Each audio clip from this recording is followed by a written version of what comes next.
नमस्कार, DD news के इस विशेष समाचार प्रसारण में आप सभी का स्वागत है। मैं हूं आंचल गुलाटी गुंबर, मेरे साथ है मेरे सहयोगी शरद। तो आइए सीधे रुख करते हैं सबसे पहले सुर्खियों का।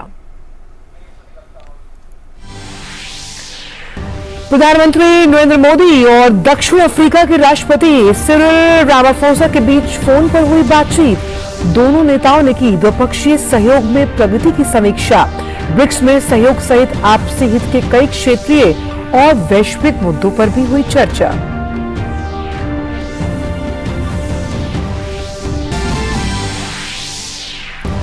केंद्रीय गृह मंत्री अमित शाह आज तमिलनाडु और आंध्र प्रदेश के दौरे पर तमिलनाडु के वेल्लोर और आंध्र के विशाखापट्टनम में करेंगे जनसभाएं। मोदी सरकार की 9 साल की उपलब्धियों को रखेंगे जनता के सामने।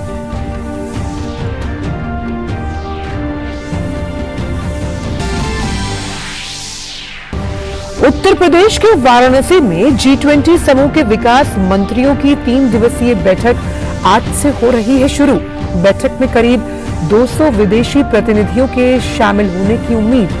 सतत विकास लक्ष्यों को हासिल करने और पर्यावरण अनुकूल जीवन शैली पर होगा मंथन।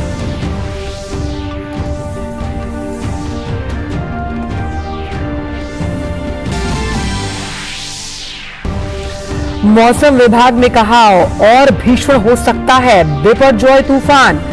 साइक्लोन के धीरे धीरे उत्तर की दिशा में पाकिस्तान कोस्ट की तरफ बढ़ने का अनुमान।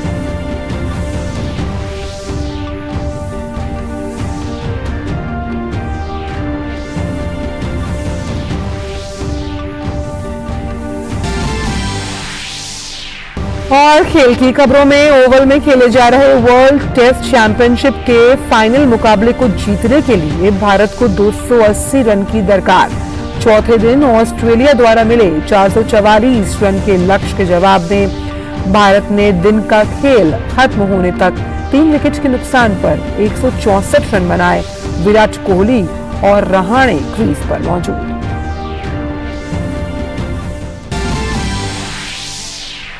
और दुनिया की नंबर 1 महिला टेनिस खिलाड़ी इगा श्वांतेक ने तीसरी बार फ्रेंच ओपन का जीता खिताब। उन्होंने फाइनल में चेक गणराज्य की कैरोलिना मोचोवा को 3 सेटों में चले कड़े मुकाबले में 6-2, 5-7, 6-4 से दी मात।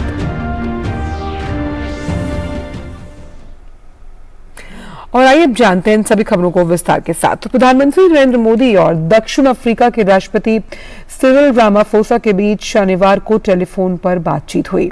इस दौरान दोनों नेताओं ने द्विपक्षीय सहयोग में प्रगति की समीक्षा की, जो कि ऐतिहासिक और आपसी संबंधों पर आधारित है।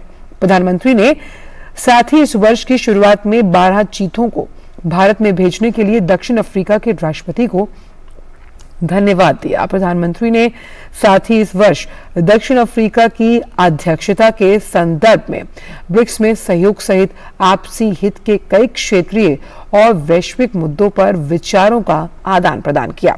वहीं राष्ट्रपति रामाफोसा ने अफ्रीकी नेताओं की शांति पहल के बारे में प्रधानमंत्री को जानकारी दी। इसके अलावा रामाफोसा ने भारत की G20 अध्यक्षता के लिए अपना पूर्ण समर्थन व्यक्त किया और कहा कि वो अपनी भारत यात्रा के लिए उत्सुक हैं।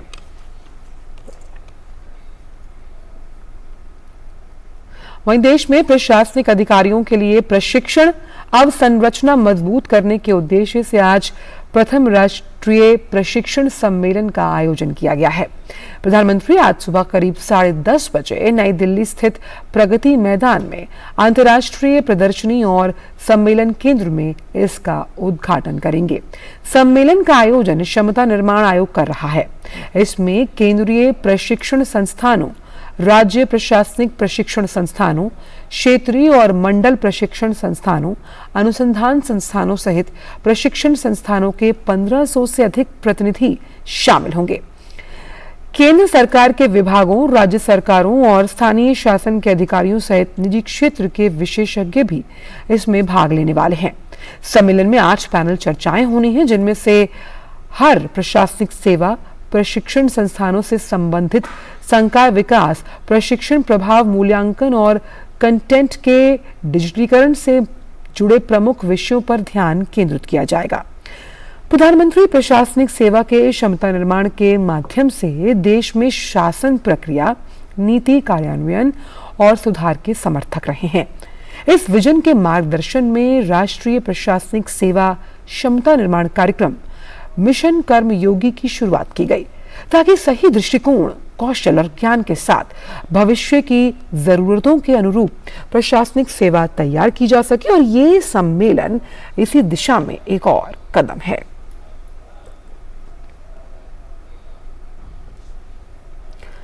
प्रधानमंत्री एक बार फिर दुनिया के सबसे लोकप्रिय नेता के रूप में उभरे हैं। उन्होंने अमेरिका के राष्ट्रपति जो बाइडेन सहित अन्य नेताओं को पीछे छोड़ दिया। मॉर्निंग कंसल्ट की ओर से जारी एक सर्वेक्षण के अनुसार प्रधानमंत्री 77% की रेटिंग के साथ नंबर 1 पर काबिज रहे, जबकि मेक्सिकन राष्ट्रपति एंड्रेस मैनुअल लोपेज ओब्राडोर ने 61% अनुमोदन रेटिंग के साथ दूसरा स्थान हासिल किया। 52% अनुमोदन रेटिंग के साथ तीसरे स्थान पर ऑस्ट्रेलिया प्रधानमंत्री एंथनी एल्बनीज़े हैं और फ्रांसीसी राष्ट्रपति 24% रेटिंग के साथ 11वें स्थान पर। वहीं ब्राजील के नवनिर्वाचित राष्ट्रपति लुइस इनासिया लूला दा सिल्वा को 50% रेटिंग के साथ चौथा स्थान प्राप्त हुआ। अमेरिकी राष्ट्रपति 40% अनुमोदन के साथ 7वें, ब्रिटेन के प्रधानमंत्री ऋषि सुनक 33% अनुमोदन के साथ 10वें स्थान पर हैं। फरवरी और अप्रैल में भी प्रधानमंत्री 78% की अप्रूवल रेटिंग के साथ दुनिया के सबसे लोकप्रिय नेता थे। मॉर्निंग कंसल्ट प्रतिदिन 20,000 से अधिक वैश्विक साक्षात्कार आयोजित करता है। ग्लोबल लीडर डेटा किसी दिए गए देश में सभी जो एडल्ट्स हैं उनके 7 दिवसीय मूविंग एवरेज पर आधारित होता है।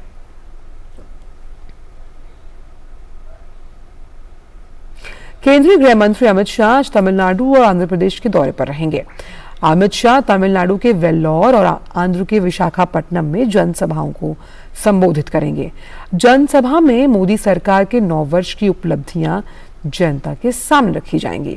इससे पहले अमित शाह ने कल महाराष्ट्र के नांदेड़ में एक जनसभा को संबोधित करते हुए मोदी सरकार की 9 साल की उपलब्धियों का ब्यौरा रखा, साथ ही विरोधियों पर जमकर निशाना भी साधा।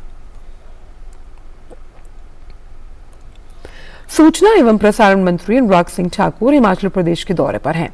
इस दौरान अनुराग ठाकुर बिलासपुर के कंदरौर में एक नेत्र जांच शिविर का दौरा करने वाले हैं और इसके अलावा सूचना एवं प्रसारण मंत्री हिमाचल प्रदेश के ऊना में एक स्थानीय कार्यक्रम में हिस्सा भी लेंगे।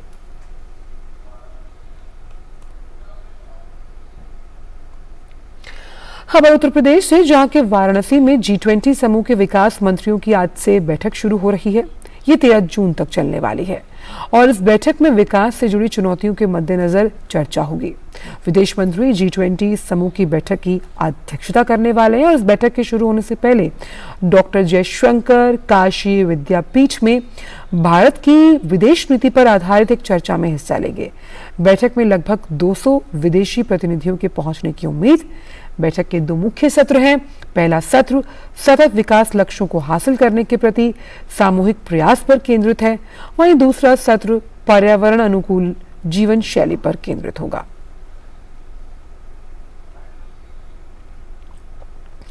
मौसम विभाग ने चक्रवाती तूफान बिपरजॉय के बेहद गंभीर चक्रवाती तूफान में तब्दील होने की संभावना जताई।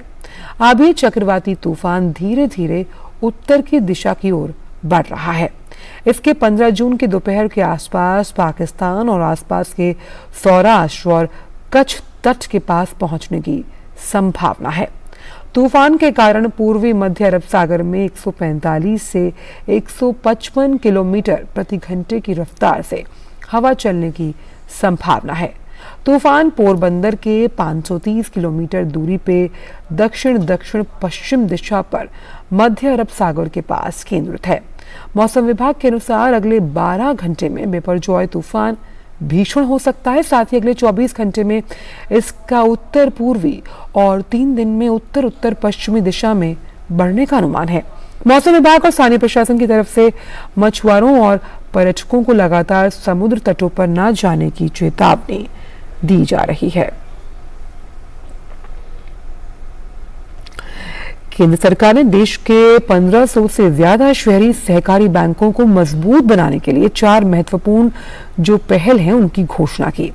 इनमें शहरी सहकारी बैंकों की नई शाखाएं खोलने को अनुमति देना, साथ ही वाणिज्यिक जो बैंक्स हैं उनको इन बैंकों का एक मुश्त निपटान करना, प्राथमिकता वाले क्षेत्र में ऋण लक्ष्यों को पूरा करने के साथ साथ 2 वर्ष का अतिरिक्त समय देना और आरबीआई में एक नोडल अधिकारी नामित करना शामिल है। सहकारिता मंत्रालय ने कहा कि शहरी सहकारी बैंक अब आरबीआई से अनुमति लिए बिना ही अनुमोदित इलाकों में हर वर्ष में 10% नई शाखाएं खोल पाएंगे। इन उपायों से अब सहकारी बैंक भी अन्य जो वाणिज्यिक बैंक है उनकी बराबरी में आ सकते हैं। मंत्रालय का कहना है कि आरबीआई ने शहरी सहकारी बैंकों के लिए प्राथमिकता वाले क्षेत्रों में ऋण देने का लक्ष्य पूरा करने की समय सीमा को 2 वर्ष बढ़ाकर 31 मार्च 2026 तक कर दिया। प्रधानमंत्री ने शहरी सहकारी बैंकों को मजबूत बनाने के लिए आरबीआई के निर्देशों का स्वागत किया। अपने ट्वीट में उन्होंने कहा, सहकारी क्षेत्र के लिए अच्छी बात है और इससे लोग सशक्त होंगे।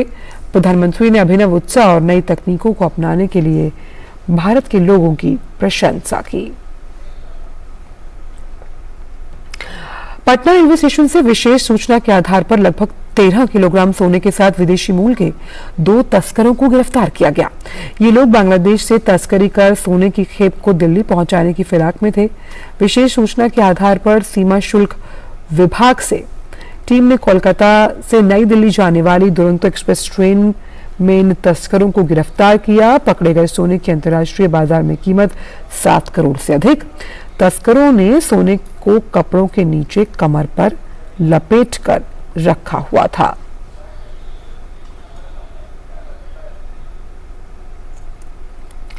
और अब बात क्रिकेट की, तो भारत और ऑस्ट्रेलिया के बीच वर्ल्ड टेस्ट चैंपियनशिप का फाइनल रोमांचक मोड़ जो है उस पर ये मैच पहुंच चुका है। लंदन के ओवल में खेले जा रहे फाइनल में ऑस्ट्रेलिया ने भारत के सामने 444 रन का लक्ष्य रखा है। वहीं जवाब में भारतीय टीम ने चौथे दिन का खेल खत्म होने तक 3 विकेट गंवाकर 164 रन बनाए। आखिरी दिन 20 ओवर में भारत ने 280 रन बनाने की कवायद करनी है और उसके पास 7 विकेट बचे हुए हैं। चौथे दिन विराट कोहली 7 गेंदों में 44 रन और अजिंक्य रहाणे 59 गेंदों में 20 रन बनाकर नाबाद रहे। मैनचेस्टर सिटी ने कल देर रात इस्तांबुल के अतातुर्क ओलंपिक स्टेडियम में इतिहास रच दिया। रॉड्री के 68वें मिनट में आए गोल की मदद से मैनचेस्टर सिटी ने चैंपियंस लीग के फाइनल में 3 बार की चैंपियन इंटर मिलान को हराकर अपना पहला खिताब जीत लिया। दुनिया की नंबर 1 महिला टेनिस खिलाड़ी पोलैंड की इगा श्वांतेक ने फ्रेंच ओपन का खिताब जीता। उन्होंने तीसरी बार इस ग्रैंड स्लैम को अपने नाम किया। इगा ने फाइनल मुकाबले में चेक गणराज्य की कैरोलिना मचोवा को 3 सेटों तक चले कड़े मुकाबले में 6-2, 5-7, 6-4 से हराया। और फिलहाल इस विशेष समाचार प्रसारण में इतना ही। मुझे और शरद को दीजिए इजाजत। नमस्कार।